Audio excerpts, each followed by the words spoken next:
메가파인의 권두순입니다.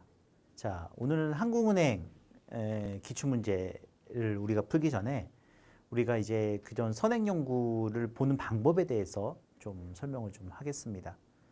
이제 논문을 가져왔는데요. 우리가 어떤 문제를 이제 기출문제를 풀기 위해서는요. 우리가 해당 논문을 좀 볼 줄 알아야 돼요. 그래서 이제 가져온 거거든요. 자, 만약에 예를 들어서 이렇게 제목이 이렇게 나와 있습니다. 제목이 이렇게 나와 있는데, 자, 우리가 가장 중요한 포인트를 잡아야겠죠.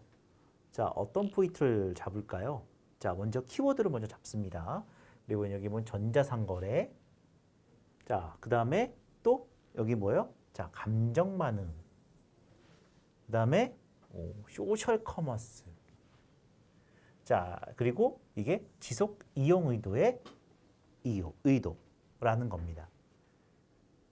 자, 그러면 우리가 이제 4개 키워드를 잡았어요. 그러면 이제 딱 제목만 보고 딱 알 수 있을 때, 아, 이 논문은 소셜 커머스에 관련된 논문인데, 자, 이것들을 지속 이용한다. 지속 이용한다는 건 뭐예요? 계속적으로 우리가 사용할 수 있는 방법이 뭐냐라는 거예요. 자, 그것이 우리의 어떤 감정이다라는 것을 딱 알아낼 수 있어야 돼요. 그러니까 말하자면 이 제목이 이 논문 전체의 목적이 된다라는 것이죠. 이렇게 보셔야 된다는 거예요. 이렇게 읽어보세요. 그러니까 논문을 다 읽으시면 안 돼요. 보고서를 다 읽으면 안 돼요. 내가 원하는 것만 탁탁탁 찍어서 본 다음에 그것들을 우리가 바로 기출문제로 이렇게 옮기면 되는 거예요.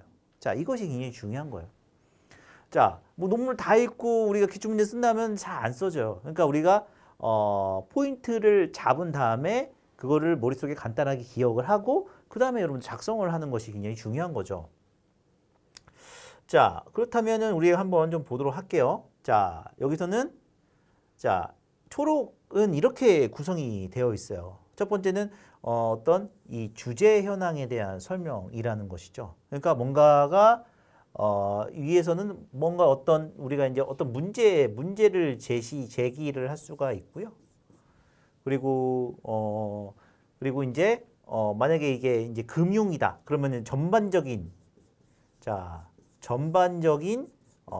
산업 동향을 우리가 어떤 수치로 제시하지 않고 전반적으로 설명할 수가 있다는 것이죠.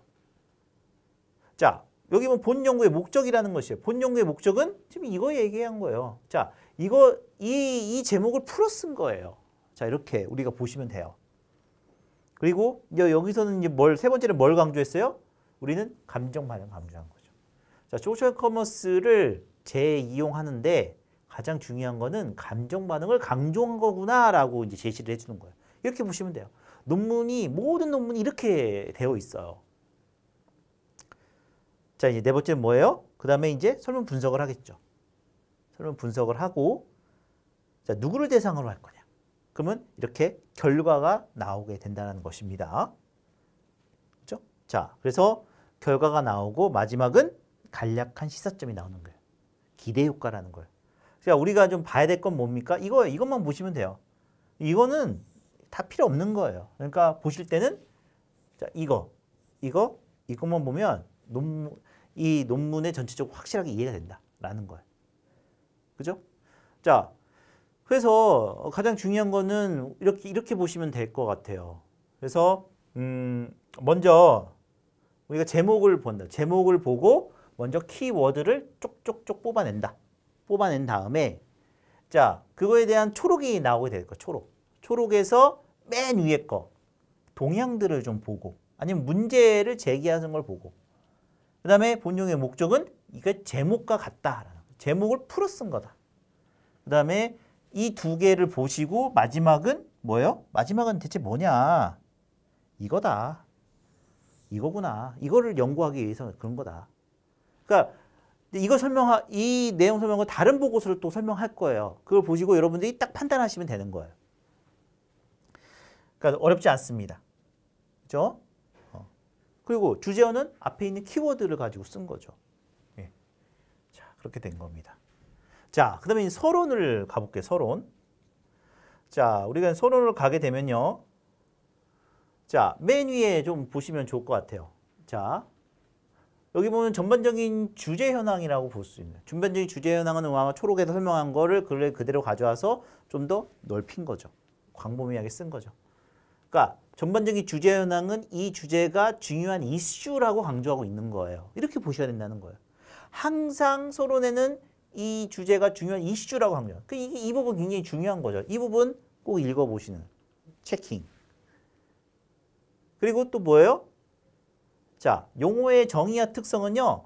아, 이런 용어구나. 여러분들 용어는 이미 아마 어느 정도 여러분들 금융권, 금융에 관련된 아니면 경영학에 관련된 거를 여러분 좀 아시면 딱 알게 된다는 것이죠. 간단하게 보고 넘어가요. 간단하게 보고 넘어가는 거예요. 그 다음에 자, 전반적인 주제 현황에서의 어떤 그 구체적인 내용을 담고 있는 거죠. 이것이 바로 세부적인 주제 현황이라는 거예요. 그러니까 이건 어떻게 돼요? 자, 위에 있는 전반적인 주제 현황이라는 것이 있는데 전반적인 주제 현황을 가지고 구체적으로 설명한 거예요. 뭘로요? 수치화해서 설명하는 거예요. 근데 이 수치화는 논술에 들어가지 않아요. 가장 중요한 거는요. 이 수치를 보시고 이 수치를 이런 식으로 우리가 작성하시면 된다는 거예요. 자, 뭔가 성장하고 있다. 뭔가 증가하고 있다. 시장 잠재력이 있다. 또 감소한다. 왜 감소를 할까? 자, 이런 것들을 생각해 보시고 여러분들이 수치를 쓰는 것보다도 어떤 전반적인 어떤 이슈를 제시를 하시면 되는 거예요. 이슈를 제시하고 그 다음에 핵심 내용을 보여요. 자, 전반적인 부분을 전반적인 동향을 제시하고 그 다음에 핵심 이슈가 무엇인지를 우리가 판단할 수 있어야 된다라고 볼 수가 있는 것이죠. 자, 그 다음에 여기는 뭐예요? 연구에 대한 필요성입니다. 그래서 주제에 대한 이슈와 혁신, 성장세에 있고 성장세에 있다는 것을 다시 강조한 후에요. 자, 주제가 다른 선행 연구에 대해 매우 복잡하고 빈약하다. 왜요? 여기 보시면 뭐뭐 하고 있으나, 그죠? 자, 여기까지는 굉장히 좋은 소셜 커머스에 대해서 대대로 잘 설명하고 있지만 뭐뭐 하고 있으나 현재 뭔가가 거의 없는 시점이고 뭔가가 빈약하다라고 설명할 수 있는 이게 바로 연구의 필요성이다라는 거예요. 그죠? 자, 그 다음에 하지만 연구의 필요성이 극단적인 부정은 아니라는 것이죠. 자, 그러면 우리 한번 쭉 보죠. 자, 그래서 그 다음에 이제 대부분 연구의 차별화 같은 경우는요. 자, 연구의 필요성과 선행 연구 요약을 통해서 우리가 어떤 부족한 부분하고요. 또 빈약한 점, 그리고 새로운 아이디어를 제시하는 거예요. 근데 해당 그전 선행 연구에서는요. 선행 논문에서는 이런 내용이 나오지 않아요. 이런 내용이 나오지 않고 그냥 바로 본 연구의 목적이 나올 수가 있는 거예요. 그죠? 그래서 본 연구의 목적은 뭐라고 했어요? 자, 아까 전에 연구 제목에 맞춰 구체적으로 풀어 쓰면서 기대 효과를 제시하는. 자, 연구하고자 한다. 이를 통해서 그래서 어떻게 해요? 간략한 시사점을 제시해 주는 거죠. 자, 이렇게 여러분들이 초록을 보시고 서론을 보시고 그 다음에 어때요? 그 다음에 이제 이론적 배경에 있는 내용을 간단하게 용어 정리만 하시고 다른 논문을 보시면 되는 거예요. 그죠? 자, 우리가 이제 논문 형태를 봤어요. 그렇다면 우리가 이제 한번 보고서를 봐야 되잖아요. 예, 보고서를 한번 좀 보도록 하겠습니다. 예, 자, 이거는 다른 보고서에서 가져온 거예요. 자, 여기 보면은 우리가 2007년 기출문제, 2007년 기출문제 좀 여러분들 하는 문제 보시게 되면요. 아주 옛날 거죠? 예. 그래서 주로 이제 2007년은 주로 이제 논술식이었는데요. 이게 뭐예요? 이제 지금 변화된 2019년 걸 보게 되면요. 어떻게 되냐면요. 주로 이제 주관식 형태의 약술 형태로 나오게 됐습니다. 그러니까 2007년 완전히 그냥 그 논술이었죠. 하지만 이제 그 연도가 지남에 따라서 문제를 제시해주고 그 문제에 대해서 약술식으로 적게 돼 있어요. 자, 근데 여기는 2007년 기출문제에서 선행 자료로 가져와요. 그러면 그 문제를 풀기 위해서는 그냥 우리가 머릿속에 나온 게 아니고 기존의 선행 연구를 보고 아니면 선행 논문이나 보고서를 보고 써야 된다는 거예요. 아까 우리는 논문 형태를 본 거고요. 자, 그 다음에는 뭐예요? 보고서 형태로 보는 거예요. 자, 그 다음에 이제 다음 시간에는 어떻게 우리가 이제 그 어떤 문제를 보고 기출문제를 풀 때 그 기출문제에 대한 어떤 선행 논문이나 보고서를 어떻게 찾는지를 제가 한번 뭐 다음 시간에 한번 설명을 좀 해보도록 하겠습니다. 자, 여기 보면 초록입니다. 요약이죠, 요약. 여기서는 요약이라고 얘기를 하고 있어요, 요약. 자, 설명을 했죠? 자, 가장 중요한 거는 제목을 보는 거, 제목. 제목을 딱 보면 돼요. 2020년 설비투자 현황. 자, 설비투자 전망. 설비투자가 핵심인 거죠. 전망, 설비투자 전망. 아, 이걸 딱 보니까 이거 아무것도 보지 마시고요. 이것만 딱 보세요. 설비투자 전망이면 앞으로 설비투자가 어떻게 잘 되는지, 어떤 현상으로 나타나는지를 보여주는 페이퍼구나라는 것을 이제 한번 생각해 보는 거예요. 그 다음에 보는 거예요. 그러니까 이 전체를 다 볼 필요가 없어요. 딱 이것만 보고 판단하시면 돼요. 자, 뭐라고 했죠? 맨 위에 똑같아요. 전반적인 주제 현황이 납니다. 이 설비 투자 전망에 대한 어떤 전반적인 주제 현황을 보여요. 주제 현황. 자, 이건 뭐예요? 중요한 이슈를 얘기하는 거예요. 중요한 이슈를 제시하는 거예요. 중요한 이슈를 우리가 제시한다라고 보시면 될 것 같아요. 산업은행의 3,700개 기업을 대상으로 설비 투자 계획을 조사한 결과 자, 어때요? 자, 뭔가 감소했다. 하지만 2020년. 자, 18년에는 감소했지만 2020년은 어떻게 해요? 증가했다는 거죠. 굉장히 좋은 이슈를 얘기하고 있는 거예요. 왜 그러냐? 우리가 이거를 작성하는 것이 아니고요. 증가를 했는데 증가했다. 그러면 왜 증가했냐? 이게 굉장히 중요한 거죠. 이거를 여러분들이 작성하시면 되는 거예요. 이걸 보고 여러분들이 생각을 해서 작성하시면 되는 거예요. 설비 투자 감소에 따른 기저효과와 국내 경기가 다소 나아질 것이라는 주요 기관의 전망 속에 향후 기업들이 설비 투자를 증가시킬 것이라는 것을 예상할 수 있으나 자, 추세적인 상승으로 이어질지는 시간을 두고 관찰할 필요가 있다라는 거예요. 자, 전반적인 주제를 봤으면 그 다음에 뭐가 나오냐라고 했을 때는요. 자, 어떤 설비 투자에 분명히 목적이 나올 거예요. 목적이 나온 거예요. 그죠? 목적이 나올 겁니다. 자, 그래서 이제 자, 여기 보면은 우리가 이제 어떤 이 논문 제목이 아니기 때문에 자, 오히려 전반적인 주제 현황이 나오면서 뭐가 나왔어요? 여기는 기대 효과, 시사점이 나오는 거예요. 기대 효과. 그죠? 자, 기대된다. 여기는 주로 이제 우리가 어떻게 돼요? 자, 기대 효과를 얘기해요. 기대 효과. 기대 효과라고 얘기를 할 수가 있는 거죠. 그죠? 자, 이거는 어떻게 해요? 목적은 이미 나왔어요. 설비 투자 전망이잖아요. 그러니까 당연히 이 전체 글이 설비 투자 전망의 목적이라는 거예요. 근데 여기는 전반적인 주제형이 나오고 바로 이 전반적인 주제형에 따른 어떤 시사점이 나오는 거예요. 그러니까 초록은요, 딱 그거예요. 요약은 전반적인 주제 현황, 그 다음에 시사점. 이게 굉장히 중요한 거예요. 시사점이 두 가지 나오는데 하는 기대 효과를 볼 수 있고 시사점. 그죠? 기대될 거다. 그죠?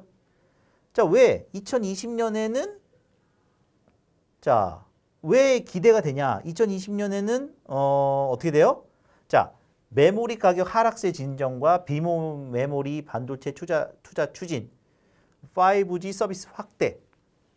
굉장히 긍정적으로 얘기를 하고 있는 거죠. 자, 그러면서 어떤 새로운 어떤 제품이 나온다라는 것이죠. 그래서 이걸로 인해서 투자 결정이 확정되면 증가할 것이다라고 기대되는 거예요. 자, 그럼 어떻게 돼요? 자, 그러면은 어찌 보면 이 부분은 어찌 보면은 우리가 목적이에요, 목적. 그죠? 자, 설비 투자 전망의 목적. 자, 그죠? 전반적인 주제 현황,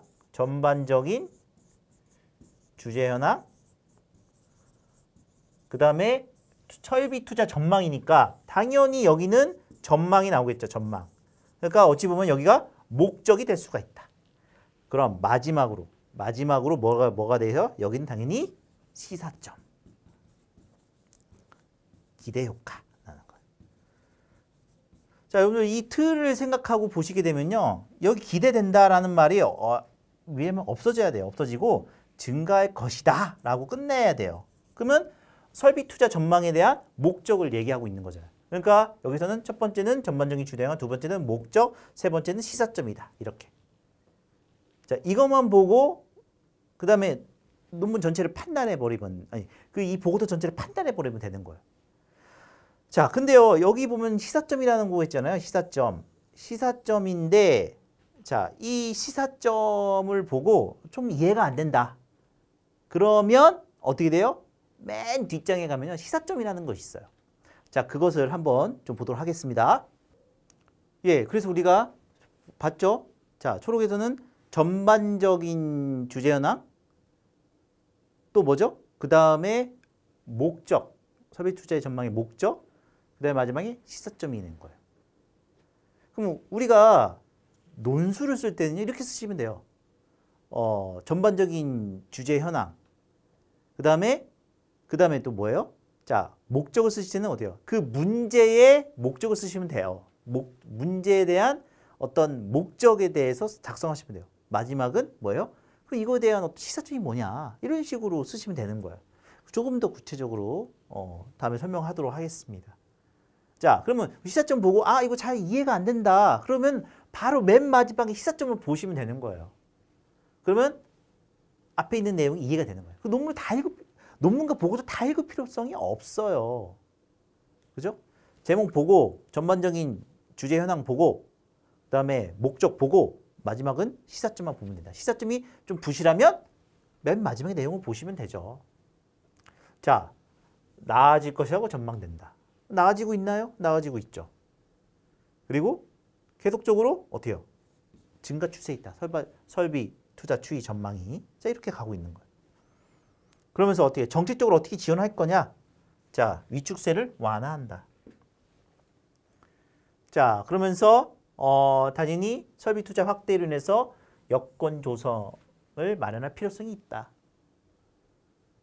자, 그래서 기업 규모의 선호 지원 방안을 대중소로 나눠줄 수가 있는 것이죠.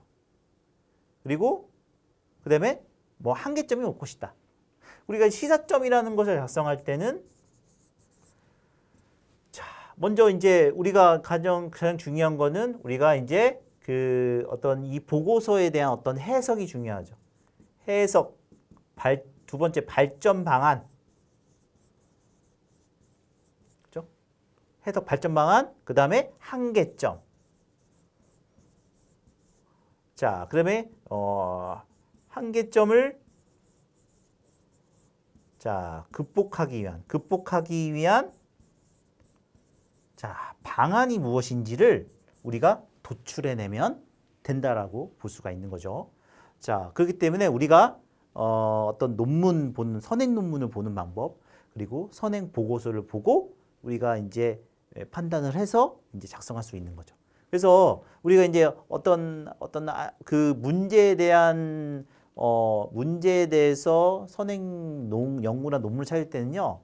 자, 이렇게 하나, 두 개로 끝나는 것이 아니고 여러 개, 한 5개 정도를 찾아서 그것을 어떻게 해요? 초록 부분 하고 맨 마지막에 시사점 부분을 읽고 판단하고 넘어가시면 돼요. 그러면서 지식을 많이 쌓게 되면 여러분들이 그 문제를 풀 수 있는 어떤 그런 역량을 가질 수 있다라고 보여진다는 것이죠. 자, 여기까지 하겠습니다. 감사합니다.